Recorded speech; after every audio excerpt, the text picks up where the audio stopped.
Sahabat setia Gower yang dikasihi Tuhan, Shalom. Hari ini adalah Jumat 4 Oktober 2024, Jumat pertama di bulan Oktober. Kita berdevosi kepada hati Yesus yang Maha Kudus.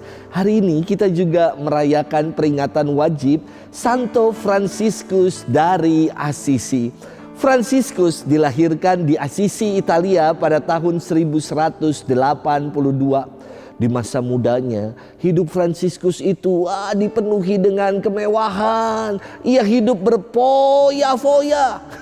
Pada usia 20 tahun, ia turut berperang antara Assisi melawan Perugia. Dan ia pernah ditangkap dan disekap selama 1 tahun hingga jatuh sakit. Pada masa itulah, ia mendekatkan dirinya pada Tuhan. Ia pergi ke Roma dan menukarkan seluruh bajunya yang indah dan mahal dengan pakaian seorang pengemis.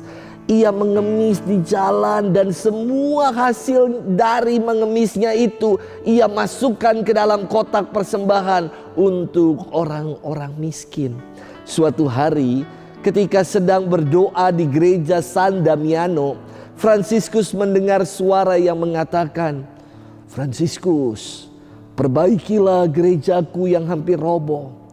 Fransiskus yang mendengar suara itu, segera ia pergi melaksanakan apa yang diperintahkan itu, apa yang ia dengar. Ia segera pulang ke rumahnya dan mengambil setumpuk kain-kain mahal kepunyaan bapaknya dan ia jual guna membangun gereja yang tua dan hampir roboh itu.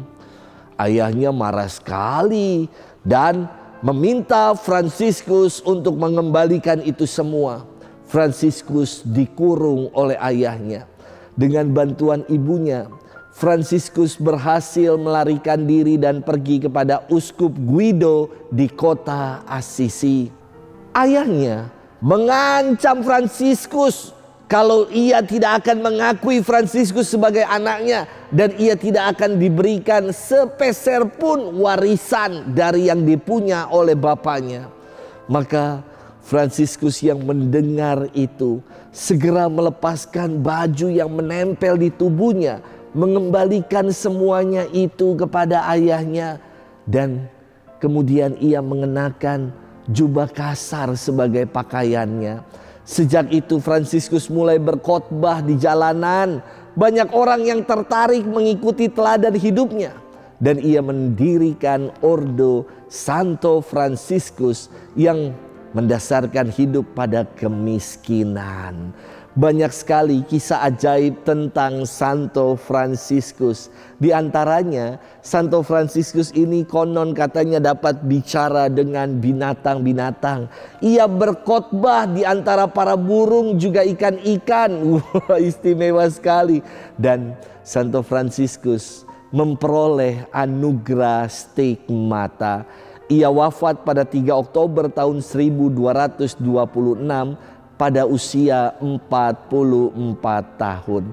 Kita hari ini akan bersama-sama merenungkan firman Tuhan yang diambil dari Injil Lukas 10 ayat 13 sampai dengan 16. Mari kita siapkan hati kita.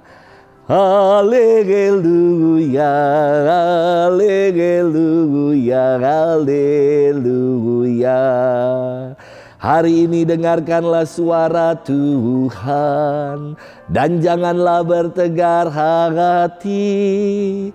Haleluya, haleluya, haleluya.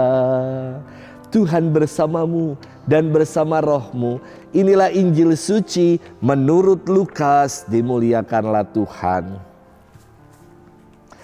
Sekali peristiwa Yesus bersabda, "Celakalah engkau Korazim, celakalah engkau Betsaida, sebab seandainya di Tirus dan Sidon terjadi mukjizat-mukjizat yang telah terjadi di tengah-tengahmu, sudah lama mereka bertobat dan berkabung. Maka pada waktu penghakiman, tanggungan Tirus dan Sidon akan lebih ringan daripada tanggunganmu. Dan engkau Kapernaum, apakah engkau akan dinaikkan sampai ke langit? Tidak. Engkau akan diturunkan sampai ke dunia orang mati. Barang siapa mendengarkan kalian, ia mendengarkan daku. Dan barang siapa menolak kalian, ia menolak aku. Dan barang siapa menolak aku, ia menolak Dia yang mengutus aku. Demikianlah sabda Tuhan. Terpujilah Kristus. Sahabat setia gower yang dikasihi Tuhan, shalom. Rasanya pasti kezel. Harus pakai Z supaya nampak memang ngeselin ketika menyaksikan ada orang yang dikasih tahu tapi keras kepala, tapi ngeyel. Udah jelas-jelas salah tapi malah tetap berulah. Jadi kisahnya begini. Ada anak asrama ketika saya berbisi di Papua yang suka pergi tanpa izin dan lalai dalam tanggung jawabnya. Ketika jam kerja malah tidur dan malas sekali anak ini. Sudah diberitahu berulang-ulang kali, masih juga tidak berubah. Malah ia kabur dari asrama. Dan setelah beberapa lama tidak jelas rimbanya di mana, ia datang kembali dan mau masuk asrama lagi. Maka saya katakan kepadanya, "Nak, minta maaf. Asrama ini hanya buat orang-orang yang mau berkembang dan bertumbuh lebih baik. Bagi mereka yang malas tahu, bagi mereka yang tidak mau berubah tapi malah berulah, minta maaf, di sini bukan tempatnya." Sahabat setia gower yang dikasihi Tuhan, dalam firman hari ini Yesus membandingkan beberapa kota orang-orang Yahudi dan kota orang-orang asing atau kota orang-orang non-Yahudi. Kota-kota orang Yahudi dikecam Yesus karena kota-kota ini bikin Yesus kezel, ya pakai Z, kesel, ngeselin. Kenapa demikian? Karena di 3 kota yang disebutkan oleh Yesus ini, di Korazim, di Betsaida dan Kapernaum, namun kota-kota yang paling banyak Yesus membuat mukjizat, mengajar ke sana kemari, namun penduduk kotanya masih degil dan menutup hati terhadap dirinya. Sementara Yesus menyebut 3 kota bangsa asing yang dalam perjanjian lama dikutuk oleh Allah. Kota-kota itu adalah Tirus, Sidon, dan Sodom. Kota-kota ini dikutuk karena kebejatan moralnya, tidak percaya akan Allah dan tidak mau bertobat. Namun Yesus membandingkan dengan 3 kota yang tadi yang menjadi pusat pewartaan dan pengajarannya. Seandainya saja di 3 kota yang dikutuk Allah ini Yesus melakukan juga mukjizat dan karya-karyanya, pasti penduduk kotanya akan bertobat. Pasti penduduk kotanya akan kembali kepada Allah. Sahabat setia gower yang dikasihi Tuhan, mari kita menjadi pribadi-pribadi yang mau terbuka akan Tuhan dan menjadi pribadi yang selalu mau menggembirakan yang lain. Bapak Suci dalam homilinya di Gelora Bung Karno, ia mengulang-ulang kata ini, Fate Chiasso,